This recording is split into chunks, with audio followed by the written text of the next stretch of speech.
A paz do Senhor, meu querido e amado irmão, minha querida irmã do nosso devocional Simples Pentecostal. Que bênção e que alegria de ter você aqui conosco neste sábado para juntos lermos o livro de Isaías. E hoje nós estaremos lendo no capítulo 3, dos versos 1 ao verso 12.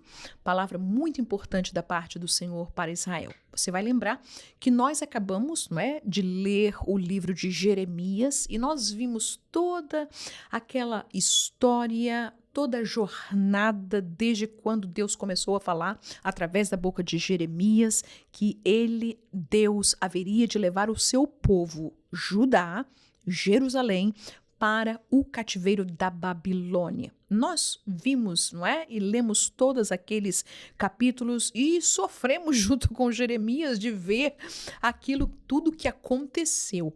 Entretanto, Jeremias não foi a única pessoa, ou não foi o único profeta que falou para Judá sobre o cativeiro que Deus haveria de trazer.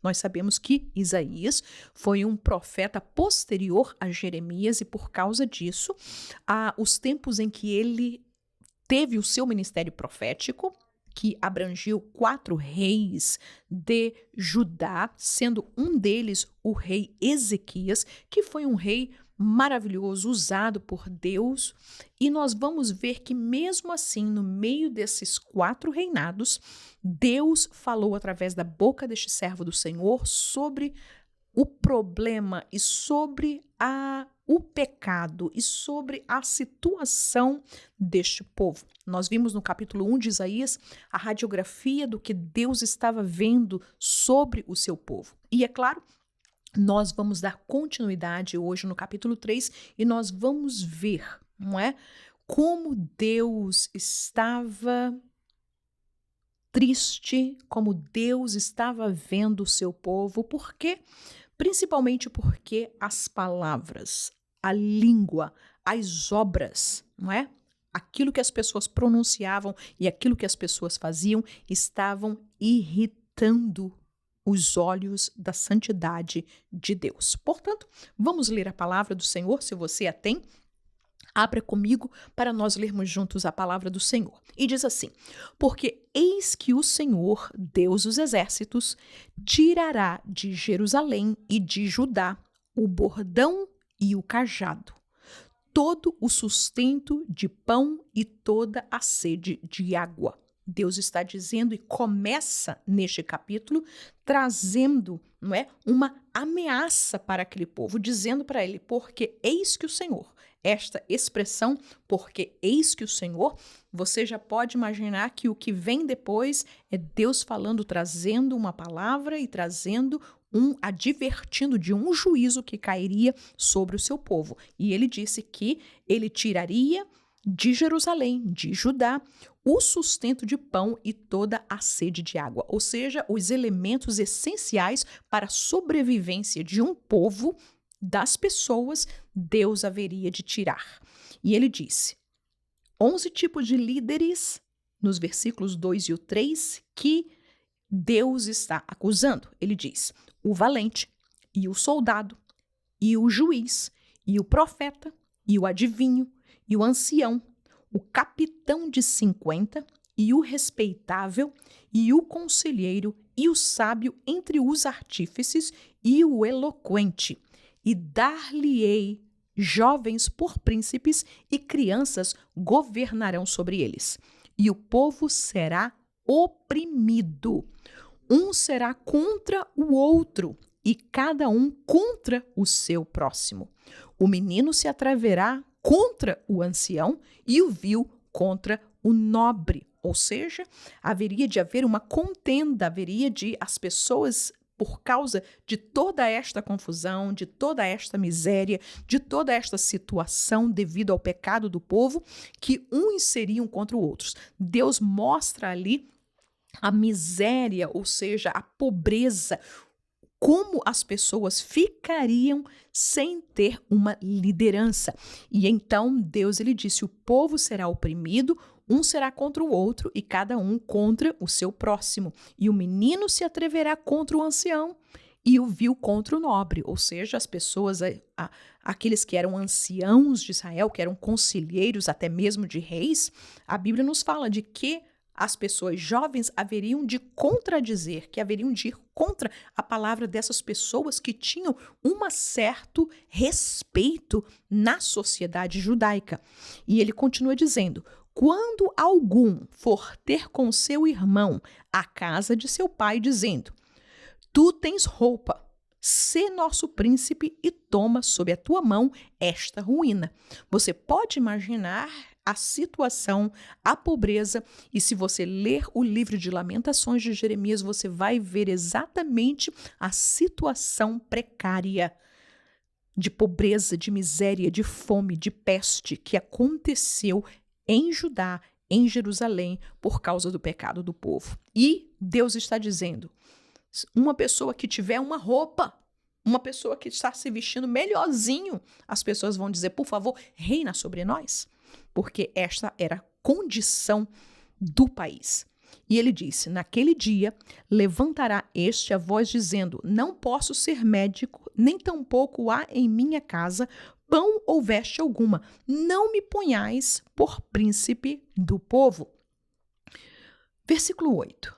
Porque Jerusalém tropeçou e Judá caiu, porquanto a sua língua, ou seja, as suas palavras, e as suas obras são contra o Senhor, para irritarem os olhos da sua glória. A aparência do seu rosto testifica contra eles. E publicam os seus pecados como Sodoma, não os dissimulam, ou seja, eles não disfarçam. Ai da sua alma, porque se fazem mal a si mesmos.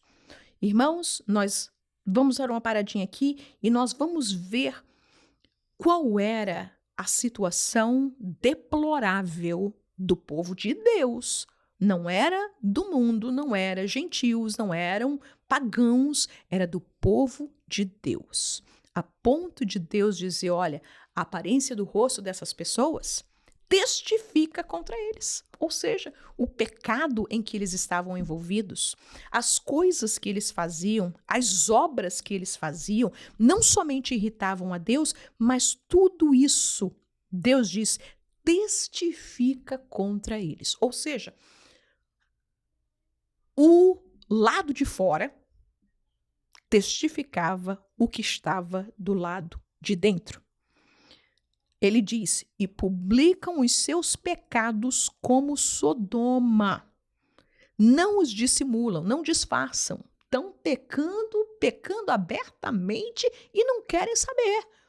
E ele disse: ai da sua alma, porque se fazem mal a si mesmos. E esta é uma grande verdade, porque quem peca está não somente cometendo pecado contra Deus, está ferindo a Deus, mas esta pessoa está fazendo mal para si mesmo.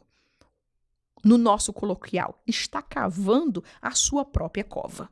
E ele continua dizendo: olha aí ao contrário, dizei aos justos que bem lhes irá, porque comerão do fruto das suas obras.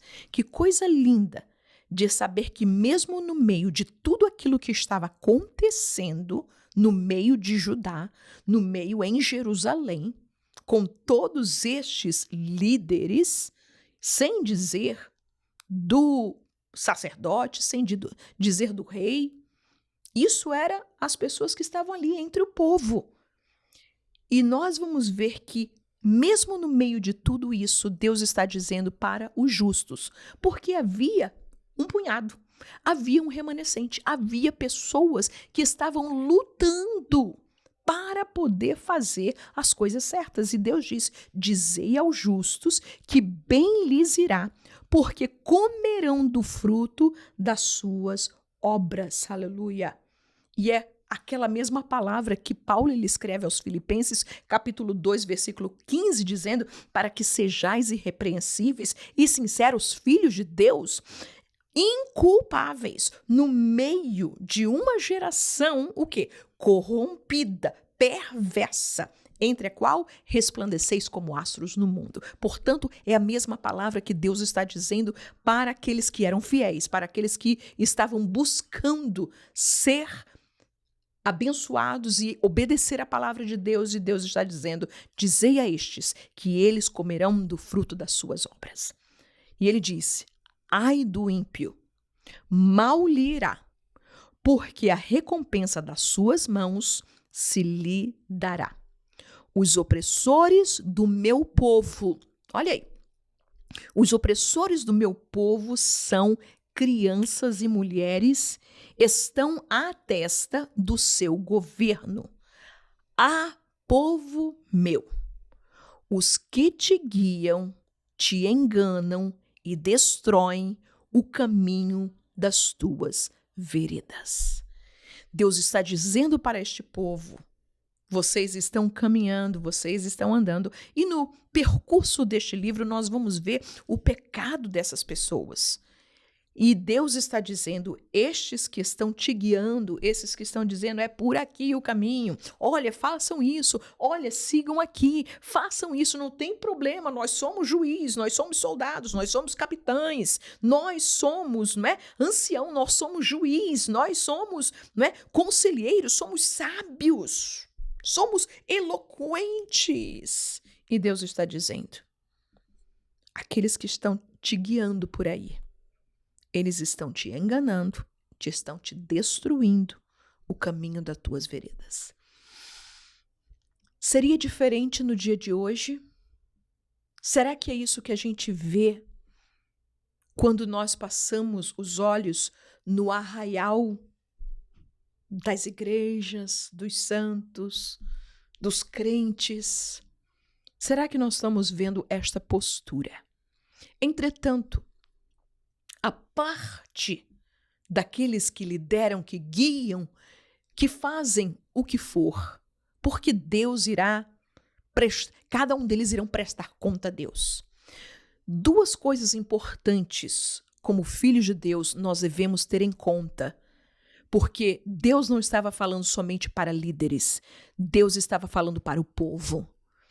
E duas coisas importantes nós encontramos no versículo 8, que nós, como filhos de Deus, nós devemos ter esse cuidado, muito cuidado. Vamos ler novamente, leia aí comigo. Porque Jerusalém tropeçou e Judá caiu. Por que eles tropeçaram e por que eles caíram? Ele disse: porquanto a sua língua, ou as suas palavras, e as suas obras são contra o Senhor. E o que é que acontece? Essas obras e essas palavras que o povo de Deus está falando, está dizendo, ele diz, são contra o Senhor. Para quê? Para irritar os olhos da sua glória. Meus queridos, duas coisas importantes, como falamos. Devemos ter o cuidado diante do nosso Deus, conforme a palavra de Deus diz. Primeiro, as nossas palavras, a nossa língua. Oh, irmã, você pode dizer: eu conheço tanta gente, meu Deus, que a língua daquele, ó.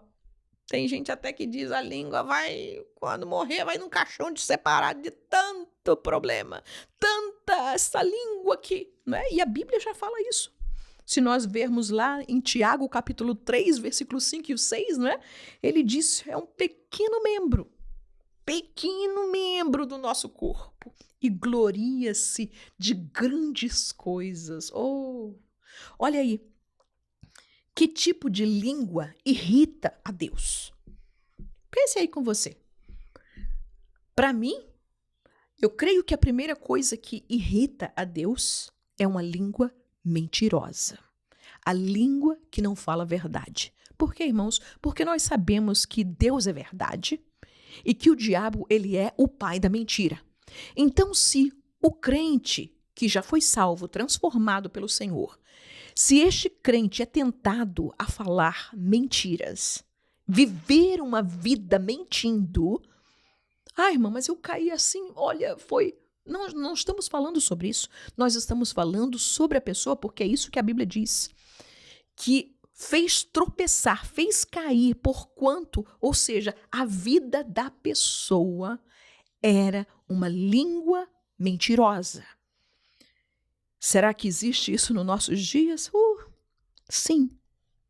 E nós devemos nos guardar, porque isto aborrece ao Senhor, porque é contrário à natureza de Deus. Porque Deus é verdade, Deus é santidade, então Deus é justiça. Então a língua mentirosa irrita os olhos do Senhor.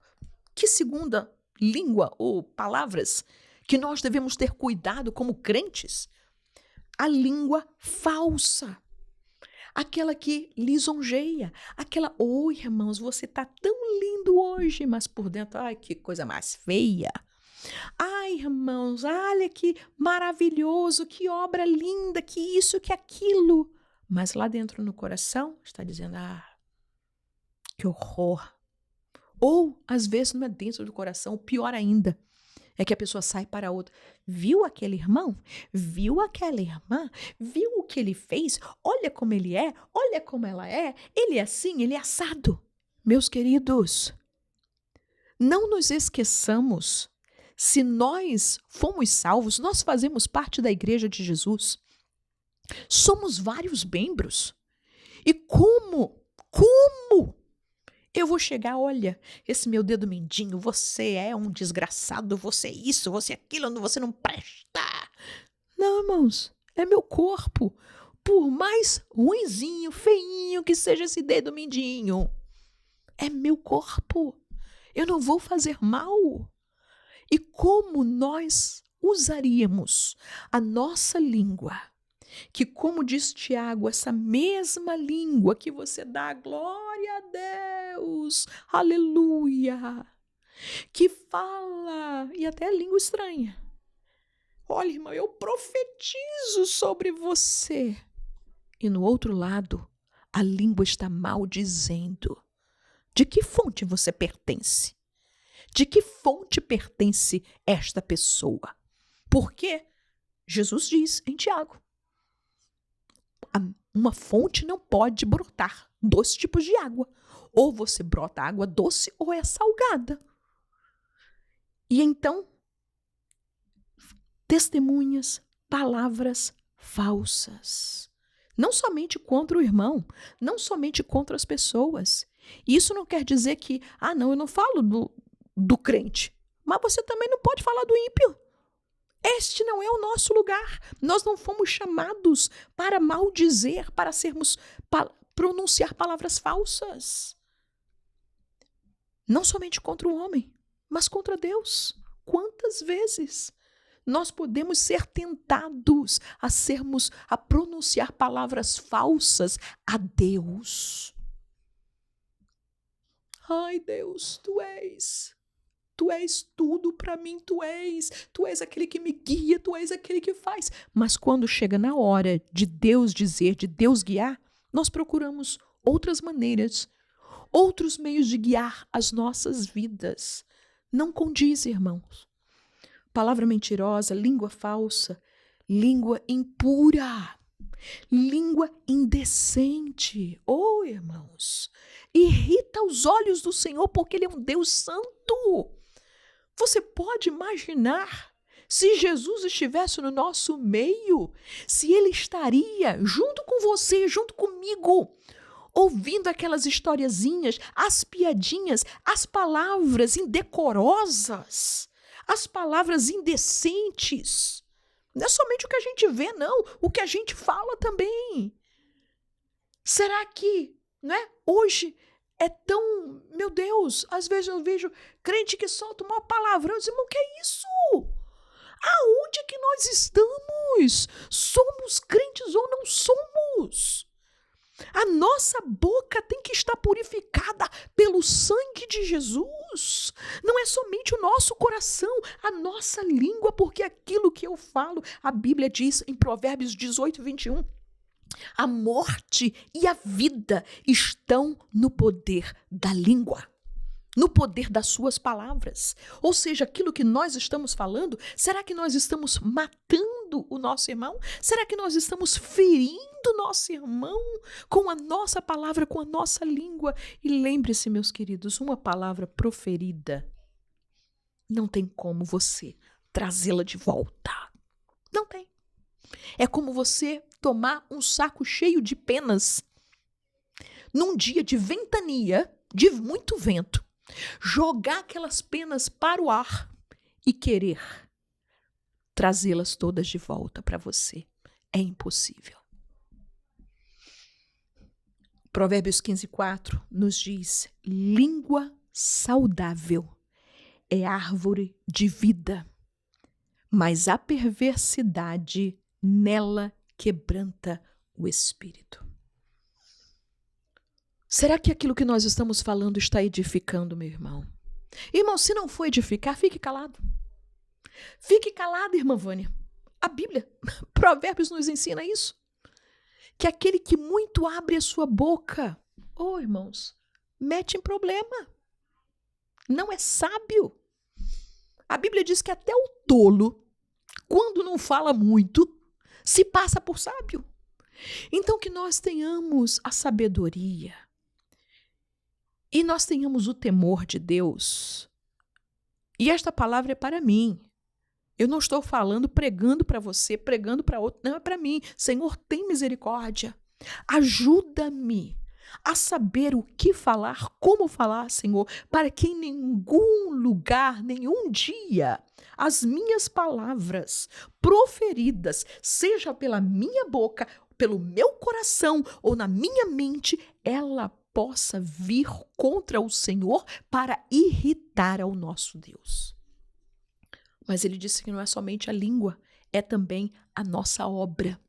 As nossas obras, as nossas ações, as nossas atitudes, aquilo que nós fazemos, aleluia, obras contra o Senhor.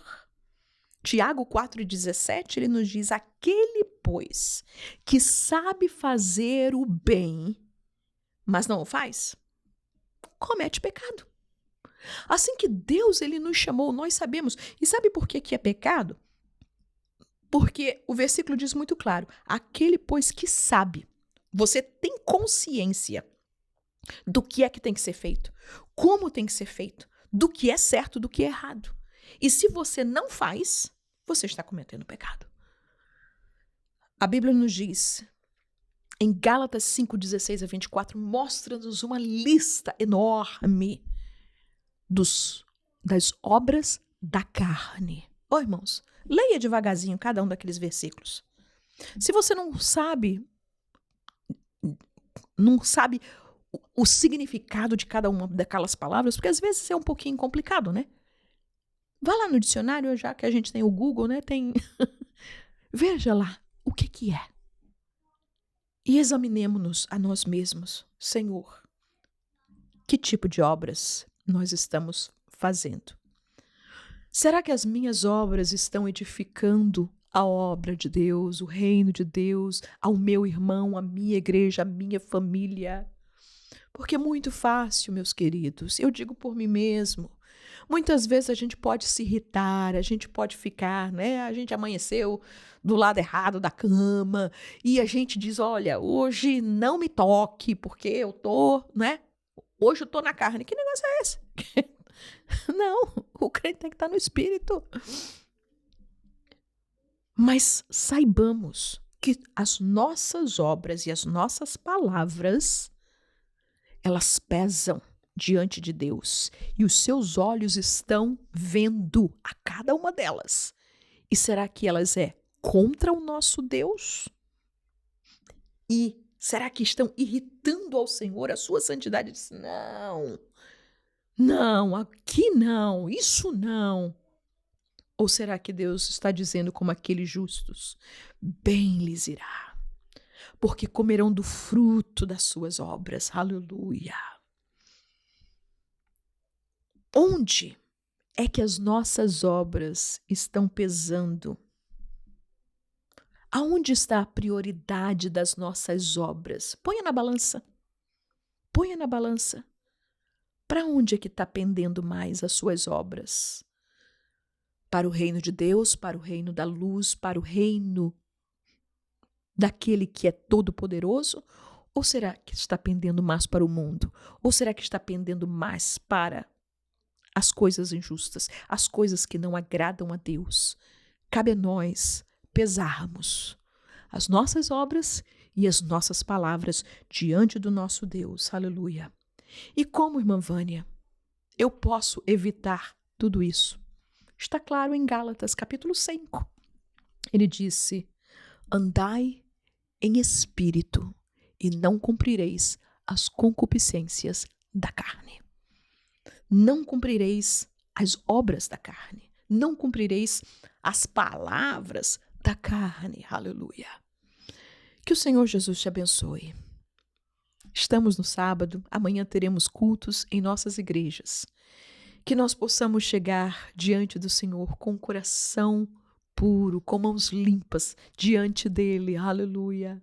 E que ele possa sondar, e que ele possa renovar, e que nós possamos pedir a ele: Senhor, purifica. Purifica minha alma, purifica os meus lábios, purifica, Senhor, para que tudo aquilo que eu fizer, tudo aquilo que eu falar, seja de bênção para o meu irmão. Que o Senhor assim te abençoe poderosamente em nome de Jesus. Amém.